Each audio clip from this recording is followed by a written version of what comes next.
Hi guys, and welcome back to my channel. Today I will be having a look at all the unread books on my Kindle. It is a goal this year for me to dwindle down the number of unread books I have on here because I have a feeling it's shocking. And last year I really started getting back into this. My little brother brought me this Kindle because mine went for a walkies. I had the Kindle Paperwhite, have no clue where it's gone, and so he gave me his, and it's got a Star Wars sticker on the back. So yeah, so I use this more often than not for ARCs, but I've also been getting into ebooks, especially with indie authors. It's just easier this way. So yeah, let's publicly shame me and see how many books I have on my TBR. Oh.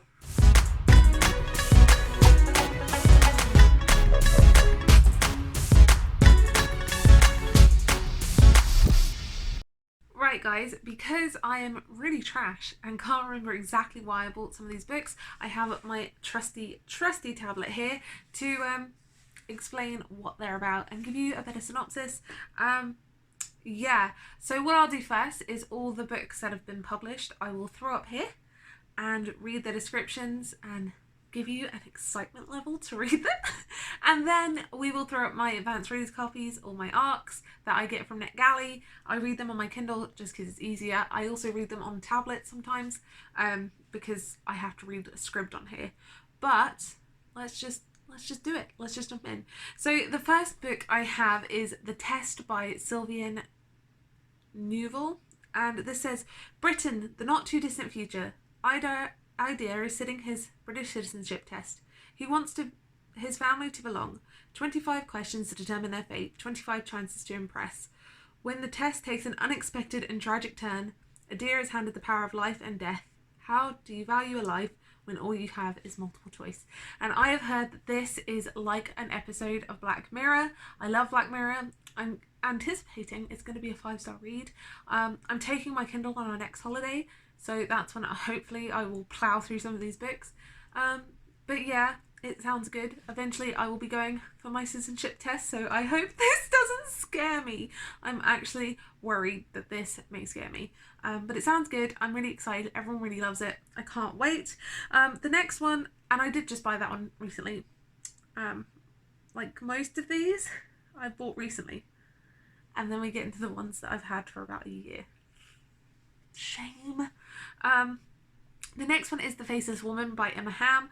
I am expecting to love this. I have enjoyed all of Emma Ham's writing. My favourite book of hers is Cirque de la Lune, and I love that one. It's so great. But this is The Faceless Woman, and it says, once upon a time, a town will only suffer the presence of a witch for as long as she is useful. Aisling watches the flames lick her thighs and prays for a quick death. But when an unseelie prince appears through the smoke, she does what any self-respecting witch would do. She curses him. Bran should have never travelled to the human realm and is shocked when a witch binds them together, his life for hers, and he refuses to die. He saves her from the fires, casts a hex on the townsfolk for good measure, then whisks her away to safety. His only stipulation? She has to remove the binding curse. Unfortunately for them both, she can't. Witch and unseelie must travel across the other world to break ties that bind them. Secrets and lies stand between them, but both will stop at nothing to save themselves. This sounds right up my alley. I love these kind of books. I love sealy, magic, fairies, witches, and romance. Excited about that one. And that one I bought quite recently as well. I'm Not Dying With You Tonight by Kimberly Jones and Jilly Seagull. I actually requested an ARC of this from NetGalley when it first came out, and I got denied. No shame, because the girl's just a baby. She's just starting out. So yeah. And it says, Lena and Campbell are not friends. Lena has a killer style, her awesome boyfriend, and a plan. She knows she's going to make it big. Campbell, on the other hand, is just trying to keep her head down and get through the year at her new school. When both girls attend the Friday night football game, what neither expects is for everything to descend into sudden mass chaos. Chaos born from violence and hate. Chaos that unexpectedly throws them together. They aren't friends. They hardly understand each other's point of view. But none of that matters when the city is up in flames and they only have each other to rely on if they're going to survive the night. This sounds, again, kind of like what I enjoy reading. Obviously, I wouldn't have bought it if it didn't. I'm finding that in YA, especially YA contemporary, I don't necessarily want fluff. I think for fluff, I definitely appreciate adult romances and adult stories. Yeah, so I like hard-hitting contemporaries. It sounds like it's going to be that. I'm just talking nonsense. The Wrath and Dawn by Renee Ardier. I have been wanting this for so long, and when it went on sale, deal, whatever you want to call it, for Kindle, I scooped it up, and it just says, in a land ruled by a murderous boy king, each dawn brings heartache to a new family. Kaihlynd, the 18-year-old Caliph of Khorasan, is a monster. Each night he takes a new bride, only to have a silk cord wrapped around her throat come morning. When 16-year-old Sarazad, I'm butchering names, dearest friend falls victim to Kaihlynd, Sarazad vows vengeance and volunteers to be his next bride. So following, I guess, her story through this, I really wanted to read it. I've had this deep interest, and I don't know why I haven't picked it up. It's just one of those that you want and think about but never actually venture to, and I think it's just because I fell in a deep fantasy, adult fantasy rabbit hole. But I am excited to read this. I cannot wait. Yeah. And the next book is The Deep by Rivers Solomon. I'm going to read the synopsis, but I can already tell you I think I'm going to adore this book. It's about mermaids, and apparently it just gets you in the feels, and apparently that's what I want to read. So, to the description. Yutu holds the memory for her people, water-dwelling descendants of pregnant. Yutu holds the memories for her people, water-dwelling descendants of pregnant African slave women thrown overboard by slave owners, who live idyllic lives in the deep. Their past, too traumatic to be remembered regularly, is forgotten by everyone, save one, the historian. This demanding role has been bestowed on Yutu. Yutu remembers for everyone, and the memories, painful, wonderful, traumatic and terrible and miraculous, are destroying her, and so she flees to the surface, escaping the memories, the expectations, and the responsibilities, and discovers a world her people left behind long ago. Yutu will learn more than she ever expected about her own past, and about the future of her people. If they are all to survive, they need to reclaim their memories, reclaim their identity, and own who they really are. This sounds amazing. I want to read it. I think it's going to be 5 stars. I'm really hoping it is. I have not read a 5-star this month. Have I? I've read 1 5-star this month. And I need the 5 stars. The next one, oh no, we're getting into like the shame list.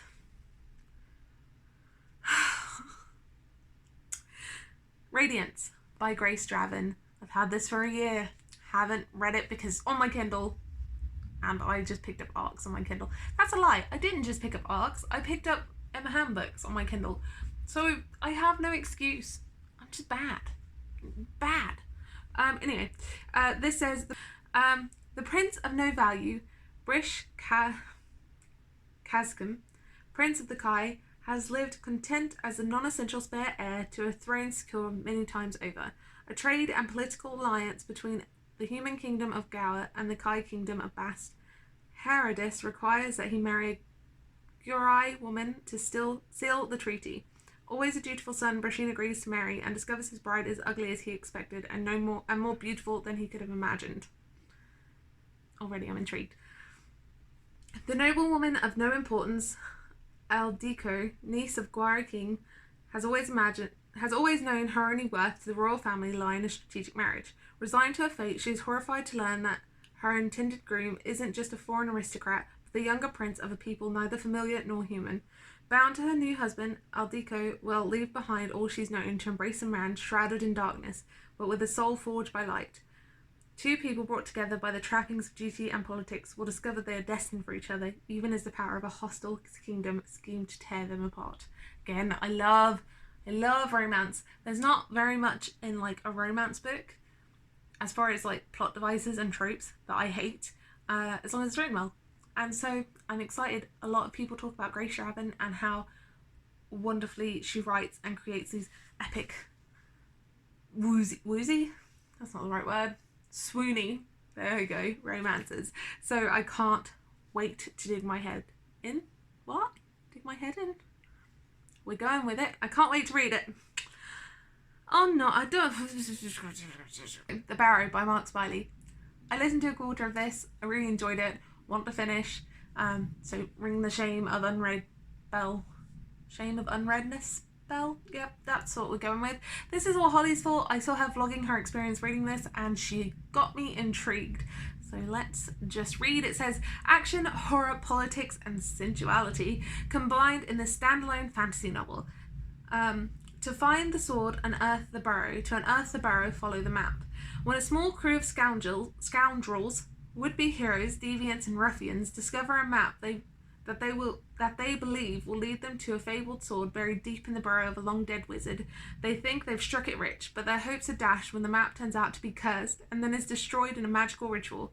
The loss of the map leaves them dreaming of what might have been until they rediscover the map in the most unusual and unexpected places.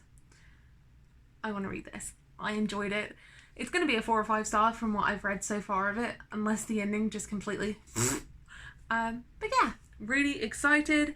Then I've got this, and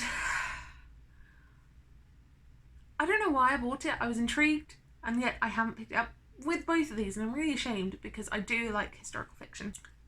So the first one, that is the least shameful, is Wolf by Ryan Groudon. Yeah, and it says, her story begins on a train. The year is 1956, and the Axis powers of the Third Reich and Imperial Japan rule. To commemorate their great victory, Hitler and Emperor Hirohito, oh god, I can't speak today, host the Axis Tour, an annual motorcycle race across their conjoined continents. The victor is awarded an audience with a highly reclusive Adolf Hitler at the Victor's Ball in Tokyo. Yale? A former death camp prisoner has witnessed too much suffering, and the 5 wolves tattooed on her arm are a constant reminder of the loved one she's lost. The resistance have given her one goal: win the race and kill Hitler. A survival of a painful human experimentation, she has the power to skin shift and must complete her mission by impersonating last year's only female racer, Adele Wolf. This deception becomes more difficult when Felix, Adele's twin brother, and Luca, her former love interest, enter the race and watch her every move. But as she grows closer to the competitors, can she bring herself to be as ruthless as she needs to avoid discovery and complete her mission?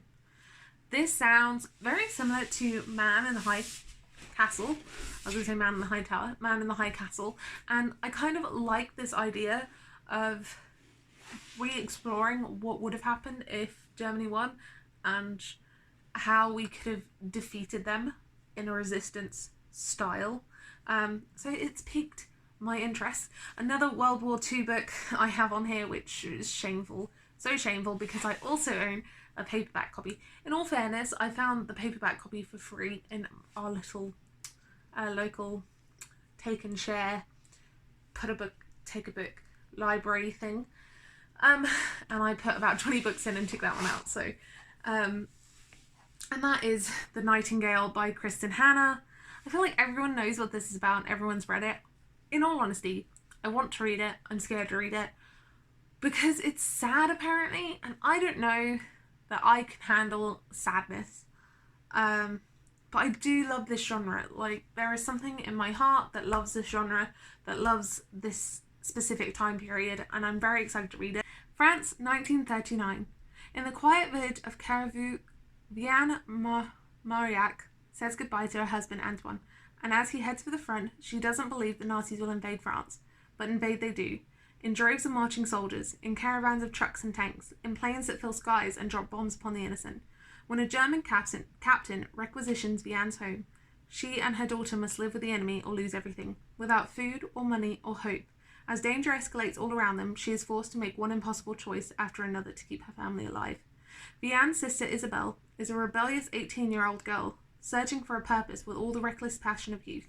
While thousands of Parisians march into unknown terrors of war, she meets Gatian, a Parisian who believes the French can fight off the Nazis from within France, and she falls in love as only the young can, completely. But when he betrays her, Isabelle joins the resistance and never looks back, risking her life time and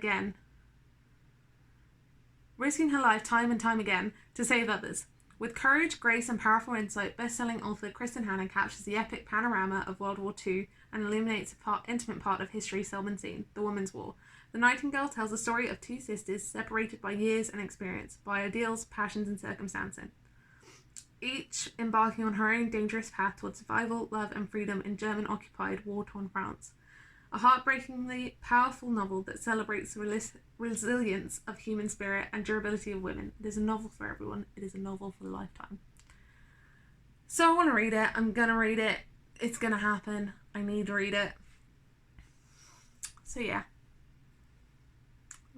Yeah. Okay. And then the next one is probably the biggest shame, and that's Warbreaker by Brandon Sanderson. I've been dying to read this, and I honestly forgot I had it on here until I looked. Because I have an edition he was running through his website. I think it's how I got that. I don't know. I don't remember getting it. And behold, it is here. And it says, "This is the story of two sisters who happen to be princesses. Theirs is a world in which those who die in glory return as God to live confined in a pantheon in Harlandrin's capital city, a world transformed by power based on the essence known as breath. Using magic is arduous, as breath can only be collected one at a time." That's all I know going in.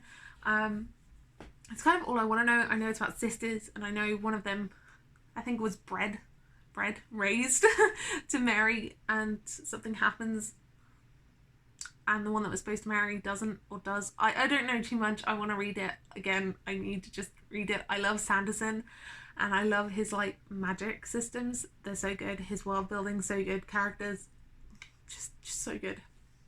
I'm a fangirl. And he hasn't done me wrong yet, so we will read this.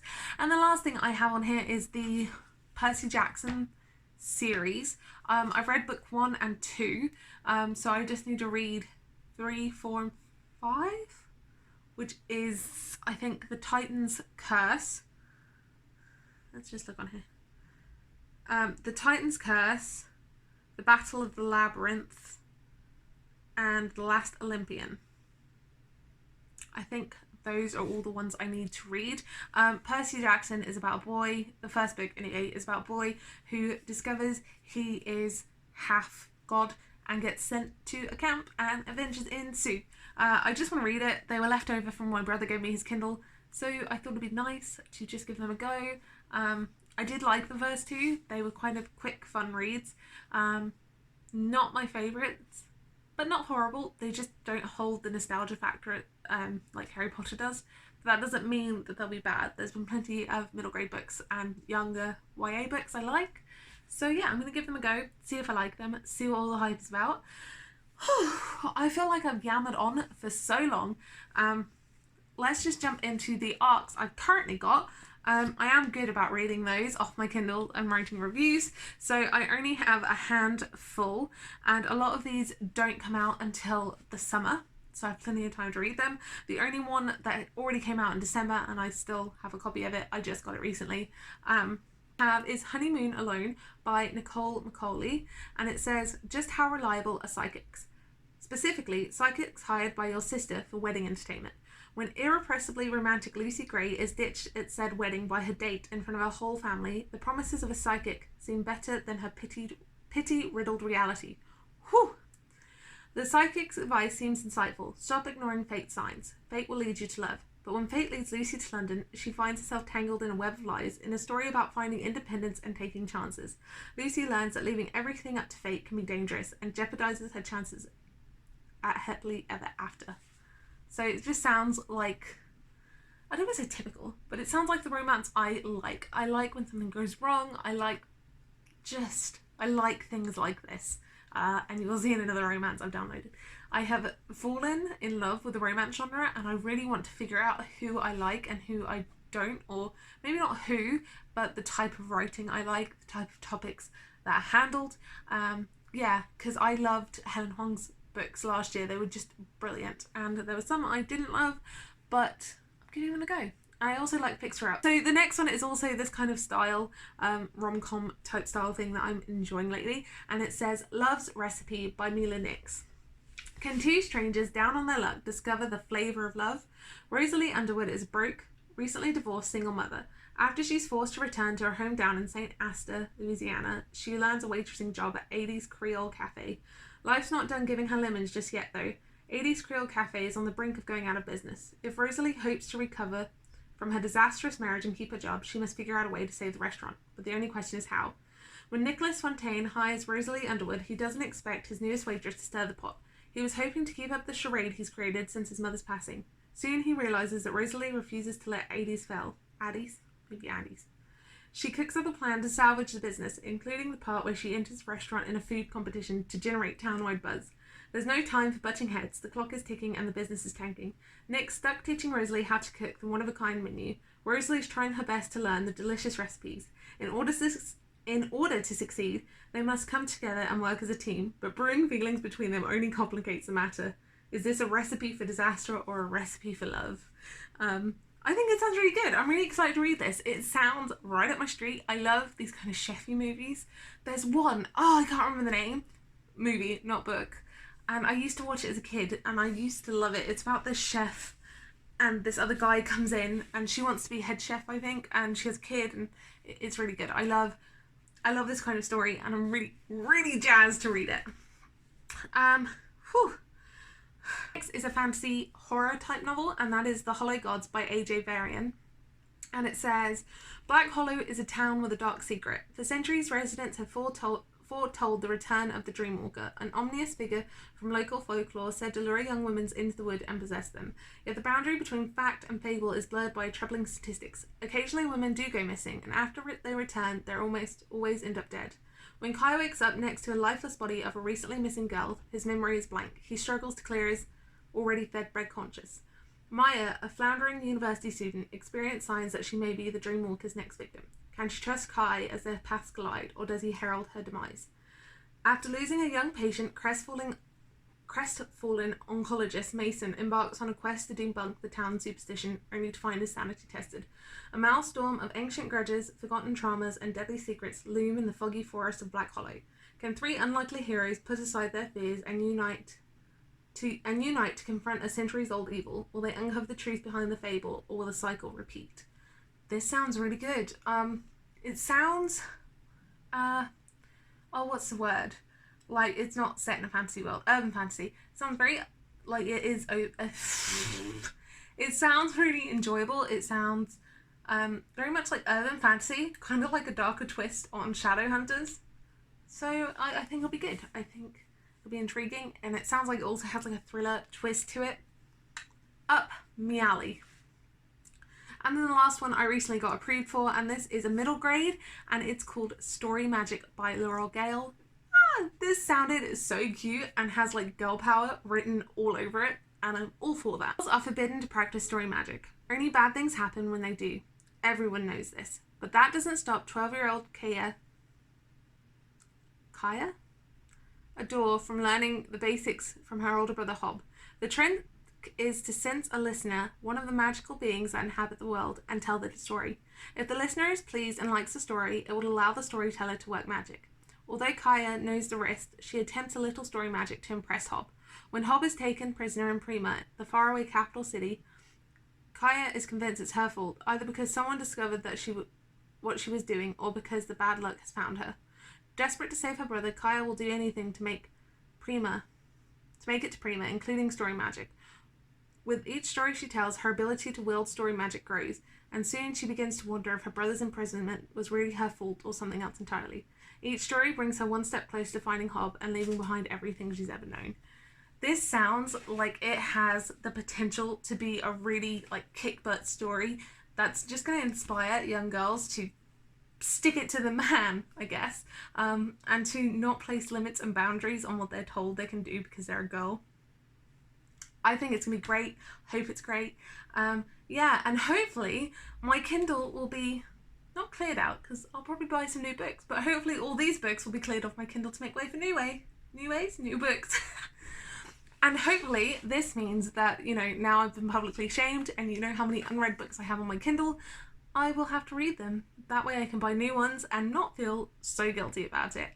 Anyway, this is a bit of a different video. I hope you guys enjoyed it, and I will see you guys soon with a bookish travel or lifestyle video. Have a great week, and I'll see you in the next one. Bye guys!